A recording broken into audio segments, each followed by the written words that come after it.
आम्ही आजपर्यंत कायम राजकारणापेक्षा समाजकारणाला प्राधान्य दिले. निवडणुकीची अग्निपरीक्षा आमच्यासाठी नवीन नाही.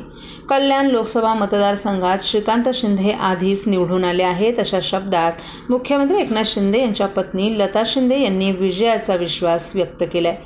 ठाण्यात लोकसभा निवडणुकीचं मतदान केल्यानंतर त्या प्रसारमाध्यमांशी बोलत होत्या. यावेळी त्यांनी ठाण्यातील मतदारांना महायुतीचे उमेदवार नरेश म्हस्के यांना मतदान करण्याचं आवाहन केलं.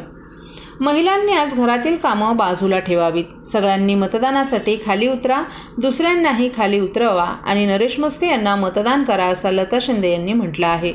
श्रीकांत शिंदे यांच्यासाठी तुम्ही मतदारांना काय आवाहन करणार असा प्रश्न लता शिंदे यांना विचारण्यात आला. त्यावर त्यांनी डॉक्टर श्रीकांत शिंदे हे खासदार आहेत, ते आधीच निवडून आले असून त्यांच्याबद्दल काय सांगणार, जनता त्यांच्यासोबत असल्याचं त्यांनी सांगितलं. श्रीकांत शिंदे हे भरघोस मतांनी निवडून येत कल्याण लोकसभा मतदारसंघातून विजयाची हॅट्रिक करतील असा विश्वासही लता शिंदे यांनी व्यक्त केला. राज्यातील लोकसभा मतदारसंघांमध्ये शिंदे गटाचे उमेदवार उभे आहेत. ही एकनाथ शिंदे यांची अग्निपरीक्षा आहे का असा प्रश्न लता शिंदे यांना विचारण्यात आला. यावर लता शिंदे यांनी लोकसभा निवडणूक अग्निपरीक्षा वगैरे वाटत नाही. आमच्या नवसानसात समाजकारण भरलं आहे, त्यामुळे निवडणुका शिंदेसाहेबांसाठी नवीन नाहीत. आम्ही पहिल्यापासून राजकारण करण्यापेक्षा समाजकारण केलं असल्याचं लता शिंदे यांनी सांगितलं.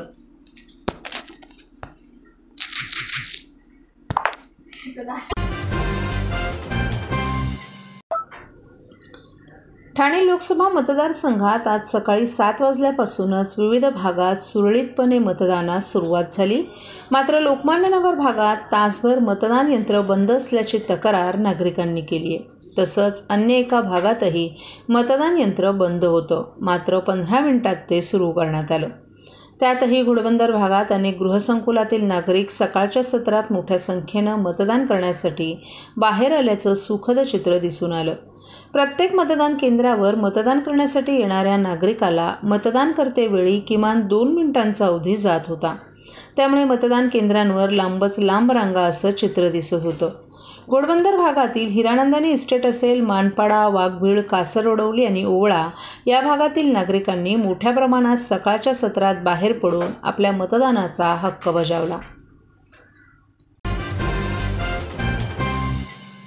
सर्व नागरिकांना आवाहन करण्यात येत आहे की सध्या डासांमार्फत पसरणाऱ्या डेंग्यू या आजाराचा प्रसार रोखण्यासाठी प्रत्येकाने पुढील प्रमाणे कार्यवाही करावी. डेंग्यू आजार एडिस इजिप्ती हा डास चावल्याने होतो. या डासांची पैदास साचलेल्या किंवा साचवलेल्या स्वच्छ पाण्यामध्ये होते. 8 दिवसांपेक्षा जास्त दिवस पाणी उघडे व साचून राहिल्यास त्यात डास अंडी घालतात. अंड्यांच्या अळ्या तयार होऊन पुढे डास तयार होतात. यासाठी आपल्या घरातील पाणी साठे उदाहरणार्थ बॅरल्स, पिंपे, टाक्या, हौद, रांजणे इत्यादी दर आठवड्याला रिकामे करून घासून पुसून कोरडे करून पुन्हा भरावे. 1 दिवस कोरडा दिवस म्हणून पाळावा.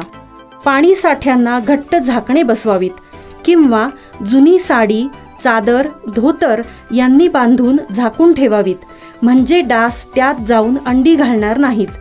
घराच्या गच्चीवर, आजूबाजूला, अंगणात कोठेही पाणी साचू देऊ नये. भंगार सामान उघड्यावर टाकू नये. उदाहरणार्थ टायर्स, प्लास्टिक सामान, कुंड्या, टाकाऊ वस्तू इत्यादी. अशा सामानात पावसाचे पाणी साठून त्यात डेंग्यूच्या डासांची पैदास होते. घरातील कूलर्स, फ्रीजच्या पाठीमागील ट्रे हे देखील वेळोवेळी कोरडे करावेत. लक्षात ठेवा, नुसत्या फवारणीने डास घनता कमी होत नाही, तर त्यासाठी डास पैदास ठिकाणे नष्ट करणे ही आपल्या सर्वांची जबाबदारी आहे. कोणताही ताप अंगावर न काढता जवळच्या शासकीय रुग्णालयात मोफत औषधोपचार घ्या.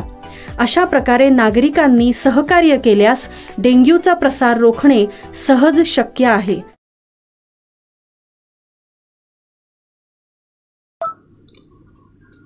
मुख्यमंत्री एकनाथ शिंदे यांच्या संवेदनशील स्वभावाचा प्रत्यय आज पुन्हा एकदा पाहायला मिळाला.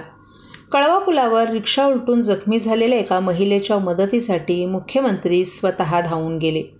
आज 20 मे निमित्त शहरात सगळीकडे उत्साहात मतदान पार पडत आहे. सकाळी स्वतः कुटुंबियांसोबत मतदान केल्यानंतर मुख्यमंत्री एकनाथ शिंदे हे ठाणे शहरात ठिकठिकाणी फिरून झालेल्या मतदानाचा आढावा घेत होते. सकाळी ठाणे आणि त्यानंतर मीरा भाईंदर येथील मतदानाचा आढावा घेतल्यानंतर त्यांचा ताफा कळव्याकडे निघाला.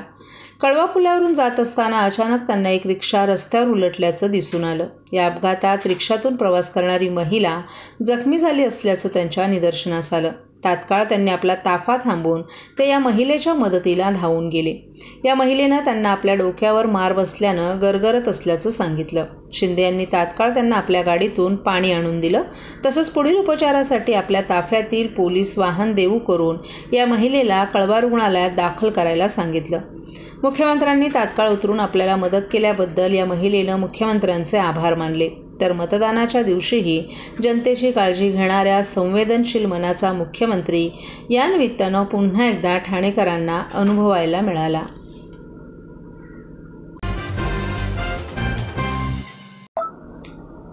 ठाणे लोकसभा मतदारसंघात आज सकाळपासूनच मतदान सुरळीत सुरू होतं. मात्र अनेक ठिकाणी एकाच कुटुंबातील सदस्यांची नावं वेगवेगळ्या मतदान केंद्रात आल्याचंही दिसून आलं.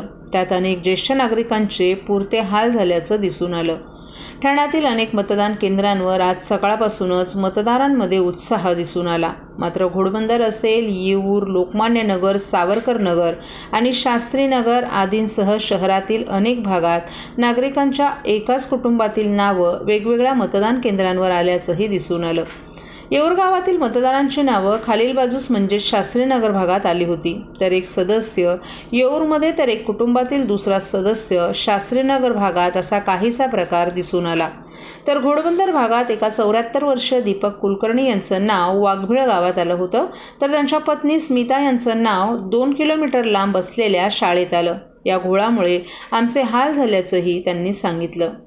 तर दुसरीकडे लोकमान्यनगर भागातील माजी नगरसेवक हनुमंत जगदाळे यांच्या पत्नी आणि 2 मुलांची नावं एकाच केंद्रावर, तर सुनेचं नाव पाडा नंबर 4 मध्ये आणि मुलीचं नाव परिरा नगर येथे आलं. घराचा पत्ता एक असताना घरातील सदस्यांची नावं लोकमान्यनगर भागातील 4 दिशेला आली होती. त्यामुळे आमची देखील प्रचंड कसरत झाल्याचं जगदाळे यांनी सांगितलं. त्यामुळे निवडणूक विभागाच्या या भोंगळ कारभाराच्या विरोधात न्यायालयात धाव घेणार असल्याची माहितीही जगदाळे यांनी दिली.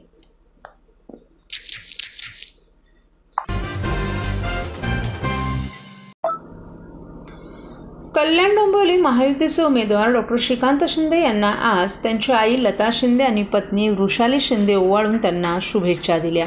यावेळी मुख्यमंत्री एकनाथ शिंदे देखील उपस्थित होते. त्यानंतर त्यांनी किसननगर येथील मतदान केंद्रावर आपला मतदानाचा हक्क बजावला.